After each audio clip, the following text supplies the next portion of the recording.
Hello, everyone. I'm joined by Arya, and welcome to the Asian Football Show. This is a brand new podcast. I've started with my friend Arya over here, and we're going to be talking about everything related to Asian football, whether it's from Iran to Australia to Korea to Japan to Saudi to India, wherever it is. You can find it here. So, hello, Arya. How are you doing? I'm doing very well. I'm very excited for this, to be completely honest with you. Now, it is important to note this is our first ever attempt at making a podcast and such. So apologies if it doesn't sound the best or if it is not the best. We will try to improve as we go on. So thank you for the patience and such. But yeah, I'm doing very well. I'm very excited to start this. And I think we should start with the most obvious thing. We started in a very good day, actually. Today was the 2023 AFC Asian Cup draw. Now, let's go through all the groups and we're going to give our reactions and our preview, really, for this. So, yeah, Erfan, I'll let you go first, man. Yeah, thank you for that, Arya. So, the first group, we have host Qatar, former host China, Tajikistan, and Lebanon. This is, as some would call it, the group of life with the host Qatar. I think realistically, all four sides have a chance of advancing here. Qatar should be topping this group. I mean, they didn't really have a good World Cup, even though they hosted it.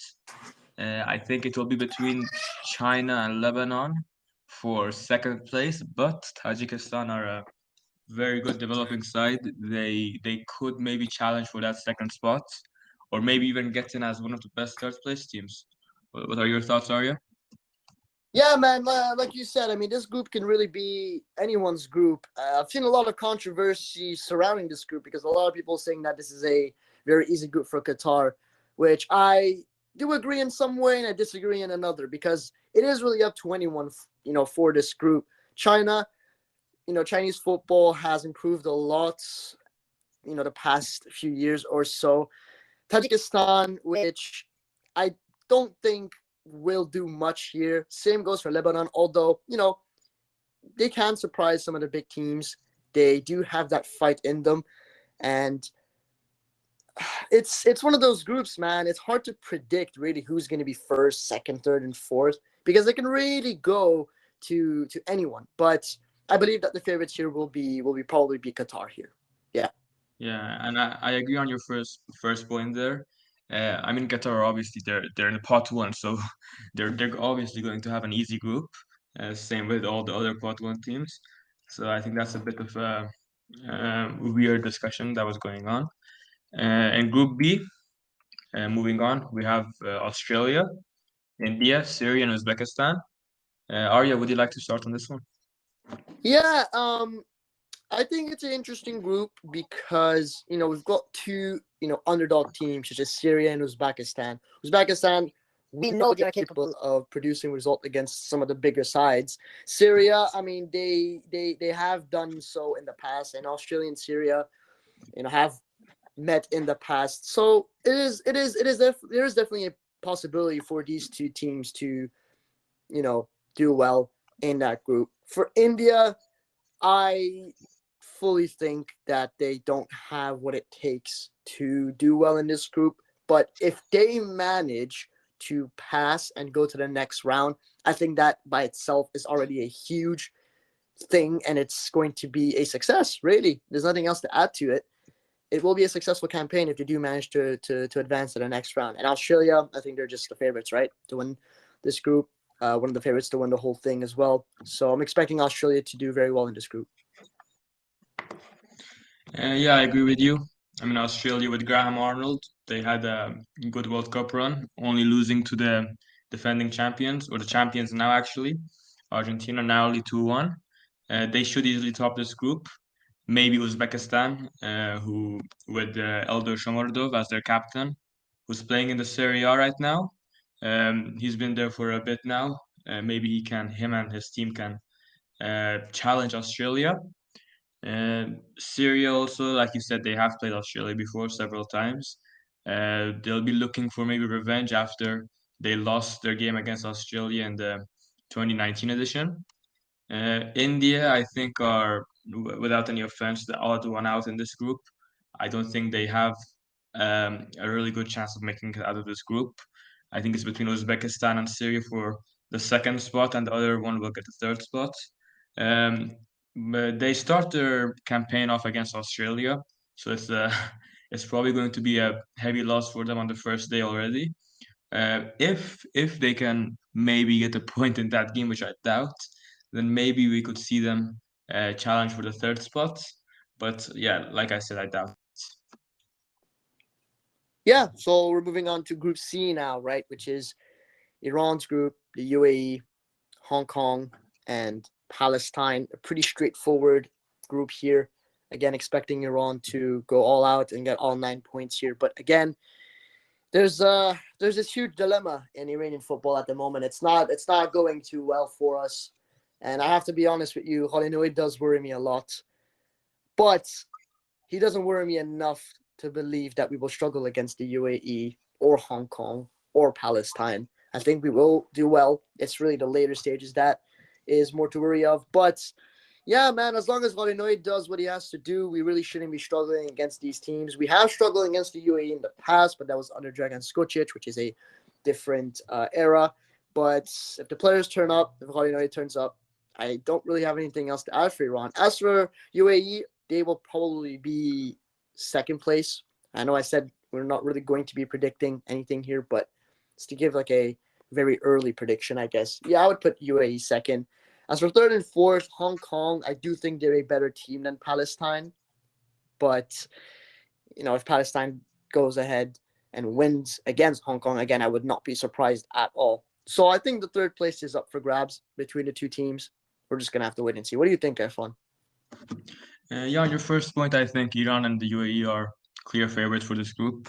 They should be going through without any problems, and yeah, Iran should be getting the 9 points. There isn't really a team in here that can challenge the quality that Iran have, even though, like you said, maybe they don't have the best coach, but the quality is there. We all know it.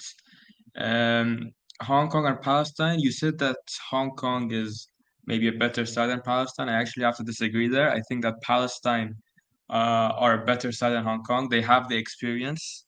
They've been in the last two editions, I believe, and they actually drew with Iran before the 2019 Asian Cup, a 1-1 draw. It was a friendly, obviously, but still, it's very big for a country like Palestine to draw against Iran. Iran have played both the UAE and Hong Kong in the qualifiers of the 2022 World Cup. Like you said, in Dragon Scottish era. So there is that familiarity with those teams. And yeah, Iran should easily be topping this group. Moving on to Group D. Actually, I There's want to Japan. add something before we do. Yeah. Whether we disagree or agree on who the better side is, I think we can both agree on the fact that third place will probably up for grabs for both sides, right? Between one of the two. But yeah, let's move on to Group D now. Yeah. Now Group D, we have Japan, the first ranked team in Asia, Indonesia, Iraq, and Vietnam. Would you like to start this one as well, Arya? Yeah, I think for me this is the most interesting group, because I've seen a lot of people say that this is the group of death in this whole tournament, which it kind of is. But I watch a lot of Japanese football, right? Japan really should not be struggling against these three teams. But there is a big but, because we have seen Vietnam, posing a trouble to Japan in the World Cup qualifiers. They drew in one game, and the second game, Japan narrowly won 1-0. So there is definitely a possibility that Vietnam and even Iraq, Iraqi football way more than I do, so I'll let you speak on them. But as for Vietnam, I think, yeah, they can definitely pose a problem for Japan. But Japan are the type of team in which, if they really do take something seriously, they are very good, very, very good. Like the World Cup, we've seen them do it. Moriyasu is a weird coach, man. It depends on what he does on that day, but fully expecting Japan to go through here, and maybe they'll drop 1 or 2 points. We'll see. But for Indonesia, another team that, with all due respect, don't think they have what it takes to compete against any of these three other teams. For Iraq, we are probably, as Iranians, we're probably the most familiar with them. We freaking play them every time. But yeah, man, I mean, they've got a lot of up and coming talents we've seen, and one player that I'm really excited to see play is Zidane Iqbal. I mean, he's slowly starting to integrate into that starting 11 for Iraq, and yeah, I'm really excited to see some of the particular players from some of these teams. Zidane Iqbal being one for Iraq. For Japan, it would probably be Mitoma, which we haven't seen much of at the national team level just yet. But with the form he's on right now, if he continues that way all the way up until the Asian Cup, he can produce moments of magic for Japan. I'm also very interested in seeing what lineup Moriyasu will put in for Japan because, like I said, he's a very weird coach. He tends to keep some players out. So, what do you think? Yeah, I think first we should get this out of the way. I think Indonesia will finish bottom of the group. Without any offense to them, I think they just don't have the quality to challenge the other three sides. Vietnam, on the other hand, they're a very, very good side, very good developing side, as we saw in the World Cup qualifiers last year. They don't really have any famous players, you could say, or any players in Europe, but their captain, Do Hong Dong, he plays in Hanoi. He's, I think, 28 to 29 years old. He has been crucial for them over the past few years. Maybe he can help them. He's been very key in their success over the last few years. So they'll be counting on him. And then Iraq, they had the Gulf Cup earlier in this year in their own country. They won that competition, even though most of the better teams like Saudi and Qatar, they sent, I think, youth or second string teams, but it's still very big for them to win such competition. They'll be coming to the competition with confidence. And their new coach, Jesus Casas, will be trying to improve, or at least not improve, but get close to their 2007 success, and hopefully reach the final again. But I doubt that's going to happen. And like I said at the beginning, Japan's going to top this group, and the fight for second will be between Iraq and Vietnam. Then we move on to Group E. I mean, I don't have anything else to add. I think we've talked way more on Group D than we have talked about on the other groups, which, by the way, we can always come back to. If there's a comment that we missed or we remembered, we can always come back to it. But moving on, we go to Group E with Korea, Malaysia, Jordan, and Bahrain. Listen, very, very easy group for Korea. I'll be very surprised if they even concede a goal, to be completely honest. They should be smacking these teams day in, day out. And the battle for second, third, and fourth, well, not battle for fourth, but you know what I mean. The battle for second and third will be between Malaysia, Jordan, and Bahrain. And I think that's going to be kind of exciting because it can really go to either of these teams here. Bahrain might be a team that can cause the most trouble, I would say, out of the two others between Malaysia and Jordan. But this is the Asian Cup, right? Anything can happen. But unless Korea get hit with injuries and such, I fully, even with injuries, bro, to be completely honest, if they put out a full team of domestic players, they still should be able to defeat all these three teams very easily. I also want to talk a little bit more about Jurgen Klinsmann, but before we do that, I want to hear your thoughts and opinions on this group. Yeah, even though Jurgen Klinsmann is the coach of Korea, I mean, not a very experienced coach, um, they should still easily top this group, like you said. I'd be shocked if they drop a point. And then I mean, there has been rumors that there's been problems in the dressing room between him and Napoli defender Kim Min-jae. But I think that will be solved until the Asian Cup. And even if it doesn't, they should still easily top this group.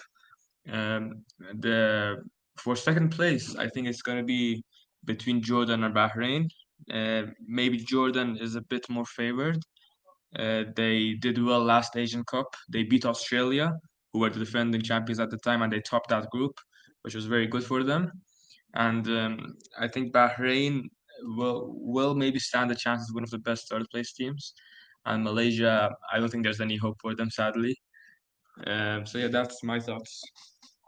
But then, I want to come back to that point that you made with Jurgen Klinsmann and the dressing room. There have also been a lot of rumors, or it wasn't rumors. I think it's something that actually ended up happening. But apparently there had been problems with Heung-Min Son and Kim Min-jae, which have been solved by now.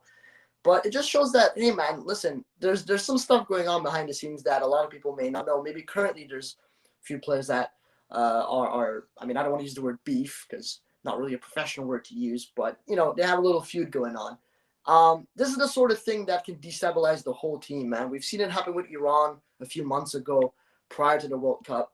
And it's stuff that is just, you don't want to see that. And if I was, Korean or a fan of the Korean national team, to hear that type of stuff, especially it's one of your best players, man. Kim Min-jae, for me, is one of the best defenders in the world right now. He's been incredible for Napoli. Every time I've seen him play, he's been fantastic. He's just a rock at the back.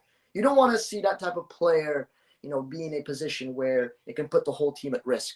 So it's something you got to watch out for. But like you said, we're 8 months away from the Asian Cup. Yeah, I had a brain fart, bro. So All good. it really does set up for in a position where all this will be solved, I think. Yeah, but I think it will cause some problems for Korea maybe later on in the competition, throughout the knockout stages maybe. Because Klinsmann, this is I think he's managing this year after 2 or 3 years. I think it was pre-COVID when he last managed, so it's been a while for him. I don't know if it's gonna be enough time to get back into the game. Obviously, the game has transitioned a lot since then, but we'll see what happens. Moving on to the final group, Group F. Saudi Arabia, Thailand, Kyrgyz Republic, and Oman are in this group. Obvious favorites for this group are Saudi Arabia, even though they're without a coach right now after Frenchman Hervé Renard left for his homeland's women's team, which was kind of a shock as he had renewed with them until 2027. So it was surprising that he left for no offense, but a women's team out of all the sides there are. And then we have Thailand and Kyrgyzstan and Oman. I think any of these teams can finish second. I think Oman are the favorites though. And then Kyrgyzstan, they recently had a change of manager. We had Alexander Krestinen leave them after almost a decade. He was very key to their improvement in football. They reached the round of 16 of the Asian Cup in 2019, which is their best performance, and they narrowly lost to hosts UAE in that game, which they easily could have won. And then finally we have Thailand, Southeast Asian side. They had been on the rise after during the 2018 World Cup cycle, but um, they have regressed a bit since then. They failed to make the final round of qualifiers for the 2022 version. They will be maybe hoping for that third third spot and going through as one of the best third place teams. Yeah, listen, Saudi Arabia just have to make a good choice here. They have to find the right manager, make sure they don't find him too late. Thailand, a developing side in Asia, I think can cause problems, bro. I mean, I've seen Thailand play briefly at the AFF Championship. They aren't terrible. They do have a few decent players. I like them a lot. I do think they have some assets there for sure. Oman, a team that has proven that they can definitely cause problems to the bigger sides. They've beaten teams like Japan a few months ago. But yeah, like you said, Saudi Arabia are definitely the favorites to top this group. But we're just going to have to wait and see. I mean, listen, you just have to look at it domestically. Right now, the league in Saudi Arabia is doing so well. A lot is going in that league, and it just seems to get better and better and better. We've had the Messi rumors, which I don't know if this is something you want to touch upon. Yeah, the Messi rumors, obviously, they've been floating around the social media recently, even though his father had denied the rumors. I still think there is something going on. I think there have been talks between the parties. I don't know if it's going to happen or not, but I mean, we said that Ronaldo will not go to Al Nassr, but we know what happened next. So I wouldn't be shocked if he moves this summer as well. It would be very, very huge for Asian football and Saudi football. Yeah, and I I think, mean, there yeah, also be like a sort of like an El Clasico again, really, between these two players. yeah, We see Ronaldo and Messi play sure. against each other again. They have faced each other a few months ago in that Riyadh All Stars game versus Paris Saint Germain, which I remember Juan Bernat dropping an absolute disaster class at that game. But yeah, it's exciting for sure. I also remember there was rumors for Mehdi Taremi. Al Hilal had given him an offer. So it seems that like they're really trying to step up the league by purchasing all these players. I mean, obviously Messi, Ronaldo, or not, or should I say rather, Taremi is not in the same level as those two guys. But they're definitely trying to attract players from Europe more and more and more. So listen, we're just gonna have to wait and see. Um, Yeah, is there anything you wanna add on to the Asian Cup as a whole, or we can maybe yeah. start I moving think on? I'll just add something. The likely four teams that we're gonna have in the semifinals, if the teams that are favorites top their group Yeah, are probably going to be, first of all, host Qatar, then one of Iran or Korea, and then that's on the first side of the bracket. On the other side, it's going to be Japan or Australia and Saudi. So we're probably going to have some good semifinals there, unless there's some surprises in there. And yeah, that's all I want to add for the Asian Cup. I mean, while we're at the topic of the Asian Cup, let's just talk about like maybe we can give our predictions on who the top scorer will be, the top assister, who do we think is going to be the shock of the tournament, who do we think is going to be the stinker of the tournament. We can talk about this as well. I mean, obviously, like I said, we're 8 months away from it, but is there any players that you really want to keep an eye on for? Obviously, we have the uh, obvious ones like Heung-Min Son, Taremi, Azmoun even. But player that I'm going to say is Elder Yeah, Shumradov. I yeah. hope I'm pronouncing that correctly. He's in Serie A. Or Salim Al Dawsari. Everyone knows him by now. He scored that amazing goal against Argentina in the World Cup. I think they're going to be up there with maybe the top scorers, or especially Salim for the top assisters. Yeah, those are the players I think are going to cause threats to the opposing sides. And for the team that I think is going to maybe have a stinker, we discussed this before. I don't really fancy Korea to make it past the quarterfinals, especially with what's going on in the dressing room. And the surprise of the tournament, um, I'll say Uzbekistan. I think Uzbekistan can maybe reach the quarters, or dare I say semifinals, because even though they failed to make the final round of World Cup qualifiers, they have transitioned a lot since then, and they do have the quality, as we saw in the last few tournaments. As for me, I think the stinker of the tournament, yeah, Korea can be one. This is gonna disappoint a lot of people. I think Iran has to be up there as well, man. I just don't trust Hoseiny at all, bro. I really don't. But we do have an easy route. So if we do beat Korea, then it's good. But I don't know, bro. Like, teams like Japan, Australia, and even Saudi Arabia, I don't see them dropping any bad things. The only slight concern you would have for Japan would again be Moriyasu. He does some very weird things, and sometimes it does not go Yeah. well. But if he gets everything right, usually it's all good.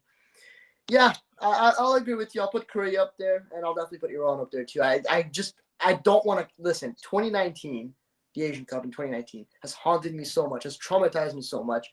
I don't want to expect anything from Iran. It's Okay, haunted us all, bro. and especially after what's going on. Oh, we also have to, I don't want to talk about politics, but I think it's important to talk about it when it comes to Iran. If something happens, during those Asian Cup times, then we might as well just see a repeat of the 2022 FIFA World Cup, right? Um, Definitely, yeah. It affects the players a lot more than we think.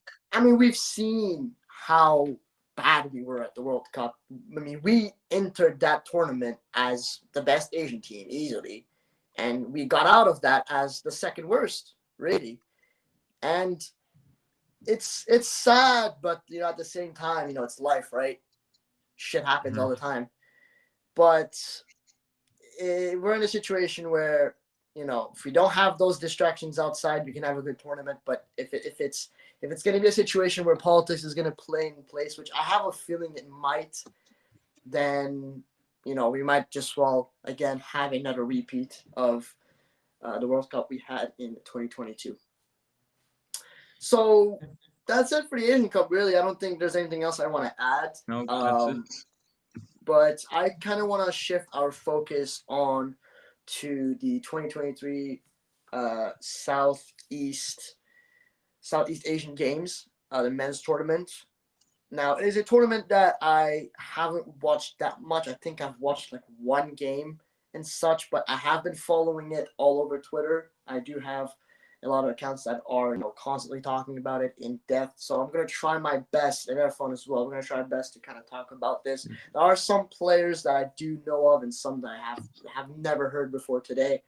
But from where we are right now, today there's been two games. So we're recording this on the 11th of May. Singapore played against Malaysia, and Vietnam played against Thailand. Now we're going to talk about the first game here. Malaysia, which has completely destroyed Singapore 7-0. And fun fact about that game, sorry to disturb, it was actually refereed by an Iranian. It was refereed by Hassan Akrami, so just wanted to add that. Yeah, nice. And it's actually kind of crazy to see that. It's 7-0, but they haven't made it to the semifinals. Malaysia is not there. They are out, despite scoring 7 goals against Singapore. And then go ahead. Yeah, it was their losses against Thailand and Vietnam which decided their fate. After those two losses, I mean, it's a 5-team group and only two teams advance. So it's very important to get points out of all of those games. So the two teams that advanced to the semifinals in Group B would be Thailand and Vietnam, and then in Group A would be Indonesia and Myanmar, which is going to be played in 2 days' time from now, the 13th of May. Indonesia is playing Vietnam, and Thailand is playing Myanmar. So we're going to see how that's going to play out in that game. And then on the 16th of May is going to be obviously the winners of the two semifinals, which is going to be the gold medal match. And then for the bronze medal match is going to be on the 16th of May as well. It's going to be the losers of both semifinals. I also wanted to add for the goal scorers right now, there's 3 players that are tied for, I guess you can say, the Golden Boot. 2 of them still playing now. There's been 62 goals scored in around 20 matches, which I think for a competition like this is actually a lot. What do you think? Yeah, it is an under 22s competition, but 62 goals in 20 games, I think that's just over 3 per match. It's insane. So a lot of goals, which is good in a way that the games are entertaining, but also bad in a way that a lot of the games are one-sided. Yeah, it's very clear. I mean, there's a lot of games where one of the teams just don't even score a goal. I mean, I see a lot of 5-0s, 1-0s, 3-0s, 4-0s. There's a lot of nils in these games, which for some of these teams is very worrying. For others, obviously, is not. But yeah, that's pretty much it for the Southeastern. Yeah, I think we should move on to the AFC Champions League Final, which was played a few days ago. So the first leg was in Riyadh. Al Hilal hosted that game. That game finished 1-1 with Salim Al Dasari scoring in the 13th minute, but then Shinzo Koroki equalizing for Urawa Red Diamonds at the start of the second half with a very strange goal, you could say. It hit the left post, then he finished it on the rebound after I think it hit one of the Al Hilal defenders. But then towards the end of the game, Salim Al Dasari did a very, very childish move, kicking one of the Urawa players, and he got sent off for that. I think that's what actually cost them the title. We know how crucial he is for them. Um, we know what a good player he is. So it was a very very dumb move by him to do that. And then on the return leg in Saitama a few days ago, Andre Carrillo's own goal for Al Hilal was enough for our Red Diamonds to get revenge at Al Hilal after they won against them in the 2019 edition. That's Arya.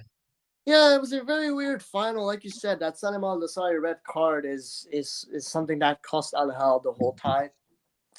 But might sound a little bit controversial, but I wasn't particularly too impressed with Urawa. It sort of kind of seems that the trophy was kind of handed to them. I'm very surprised Al Hilal wasn't able to score a goal in that second leg. 10 shots and only 4 of them was on target. I mean, Urawa didn't even have a single shot on target. So it from a neutral point of view, it definitely does seem like the match just was handed to Urawa. But regardless, you can't really praise Al Hilal if they weren't able to score goals in these 10 shots. So Urawa got the better of them. And there's this one player that I think was really, really good, and that was Abdul Hamid, the young right back or fullback, actually. He's a left back or right back. I'm not too sure, but Right back. He's really good. He's really, really good. And I'm interested to see if he's going to do something at the Asian Cup too. But yeah, man, it seems very, very dull for Al Hilal. In some way, you got to feel bad for them, but at the same time, you score own goals and you're not able to score your one yourself, then you don't deserve to win the game. Simple as that. Yeah, so this was the final season of the Champions League before it shifted to a autumn to spring format, so just like the UEFA Champions League. Next season, the Champions League is going to start. Um, I think it's the playoffs are going to be played in August, and then September or October is when the group stages will start. Um, and just to add on, Urawa Red Diamonds will be representing Asia at the 2023 Club World Cup, I should say. It will be held in Saudi Arabia. They will be joined by the Saudi League winners, which is most likely going to be Al Ittihad. But they have also qualified for the expanded 2025 Champions League, which is going to be played with 32 teams. Both them and Al Hilal have qualified for that actually because it's going to be the previous 4 winners. So even next year's winners are going to join them. Yeah, not much to add to that. One thing I want to add though is if we want to talk a little about Iranian football here is it's crazy to see that the one team that had a chance to stop Al Hilal's dominant run was actually Fulad, which is really funny to see. It was a really frustrating game. I really wanted Fulad to win, and they were really this close to really winning it. And then they went on, Al Hilal, they went on to play Al Duhail, which it was such a strange game. 7-0, Erfan. 7-0. That's insane for a continental semifinal, whoever side it is. And it's not even like it was an aggregate. It was one game, and it was played in Qatar as well. So really, really shocking there from Atohail. And I expected so much better. and it's not like Al Duhail is a bad team and such. I mean, they're not a bad team whatsoever, but 7-0 is a huge result. Now, this begs the question. What if Fulad won against Al Hilal miraculously? Do you think Fulad could have won against Al Duhail and potentially even have gone to the final? Well, with the way that I saw Atohail that day, definitely they were horrible from the start of the game till the end. They just didn't show any fight. And yeah, like you said, it's not like they're a bad team at all. They won the Qatari League a few days ago, and they're a very big side. And I think that kind of shows the problem with Asian football right now, the difference between the level of leagues that's being made right now. Saudi is, I think now we could easily say levels ahead of the Qatari League or even the Emirati League. I think the only league that's maybe a bit close is the Iranian League, even though it's the PGPL. It's made fun of a lot for having low quality pitches or camera quality. But we saw Fulad, who at the time they were actually playing without a manager. It was an interim who was coaching them, and they were in the bottom half of the league table. So they put up a very, very good fight. And I think if they won that game against Al Hilal, we could have seen them make the final for the first time. Yeah, I forgot to mention that. Yeah, they were playing under an interim coach, which I think that makes it even more impressive. Yeah. And we had players like Hasbavi, who had a very, very good game. I think he hit the post as well. It was just a shambles of a game. I really wish that Fulad could score one. It would have been great, but it wasn't meant to be. But that's that. Congratulations to the Urawa Red Diamonds for winning this year's AFC Champions League. Well deserved. Great team. Yes. And we'll be looking forward to see them in the Club World Cup. Which, actually, speaking of Urawa Red Diamonds, I think they lost their last game at home in the J League, which is not something you want to see. Yeah, they actually played this morning, if I'm not mistaken. Well, this it would have been night over there, but yeah, they lost 2-0 to Tagantusu. Um, and I'm Sagantusu, sorry for the mistake over there, and they're 12th in the league. So maybe it was the fatigue that affected them a bit. They played against Al Hilal maybe 4 days ago, and it was a very intense game for them.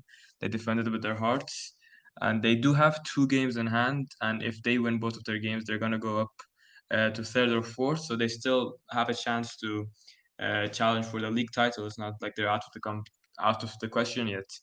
But yeah, it was a very shocking loss at home today. And a team that I think is on form in the J League would be Vissel Kobe. After that horrific season they've had last season, there's also rumors. I don't know if it's been completely confirmed, but there is a lot of rumors stating that Andres Iniesta will be probably leaving Vissel Kobe. And I think he has to as well. I think it's the right move. I mean, to be honest with you, he hasn't really contributed to anything in these past 1 or 2 years. Constantly injured, never in the lineup. What do you think? Yeah, Iniesta now he's I think 38 or 39 years old. Yeah, he actually turned 39 today. It was his birthday today, so I think Hang it up the is time boots, for man. That's as simple as hang up the boots, bro. Just, yeah, just, I think just hang up, it's bro. time It's for him to over. retire. Obviously, one of the best midfielders of the game. That amazing goal in the World Cup final 2010. But I think it's time for him to hang up the boots and retire from the game. But yeah, like you said, Vissel Kobe have been amazing this season, only dropping points 4 times out of the 12 games they've played so far. Um, I think they're one of the favorites to win the league, along with obviously Nagoya and Yokohama Marinos. And yeah, maybe it's this year. Maybe it's their year finally. Yeah. One other thing, while we're on the topic of Iniesta, since he's Spanish, I also want to talk about Sergio Busquets, who is leaving Barcelona. And the reason why I'm mentioning him is because there's a lot of rumors that he might join an Asian team, more specifically in Saudi Arabia. I mean, there's nothing that is confirmed or anything of that sort. But I mean, if he does come to an Asian team, wherever it is, Japan, Saudi Arabia, China, even if it's Iran, man, it's a big win for Asian football, to say the least. So yeah. Yeah, definitely. I mean, he is turning 35 this summer, so it's a similar situation to when Iniesta joined Vissel Kobe, but he's been still playing very regularly for Barcelona, and we have seen the quality he has in some of the games. I think it was a few games ago where he gave a very very good assist. So yeah, if he comes to Al Hilal or any other Asian team, really, it's a big win for Asian football. Yeah, I mean, we've pretty much went around a lot of stuff. We've even went a little bit overboard. We're supposed to be talking about the leagues. This episode was mostly focused on the Asian Cup and the Southeastern games that are being played. Went a little bit off track, which is not bad, right? We love that. Why not? Yeah, of It's course. it's anecdotes that are very relevant to today's Asian football scene. Is there anything else you would like to add? No, I don't think so. We've covered everything that we should have, and it's been really fun to be honest. A lot of talking points. Hopefully, more the next time we're around as well. Yeah, and again, I'll repeat this again and again and again in the next episodes to come. We're very new to the podcast and such. We're learning every day, so apologies in advance if this is not the best quality or just all around the best. We're no Joe Rogans, we're not Logan Paul. We're not these type of guys, right? We don't have high production podcast crews and such. So you'll have to excuse us for that. Excuse But us. yeah, it's been very fun. Thank you, Erfan, for joining me on this first episode. We'll Thank see you as well, each Arya. other again in the future. But make sure to follow us on our socials. I'll go with myself first at 29 United on all socials: Instagram, YouTube, Twitter, TikTok, and Erfan as well. Go ahead. Yeah, you can follow me on Twitter where I'm most active at ERI1806 and on YouTube as well, ERFAN1806. Yep, that's it. Thank you guys so much for listening, and I'll see you guys in the next one. Yeah, goodbye.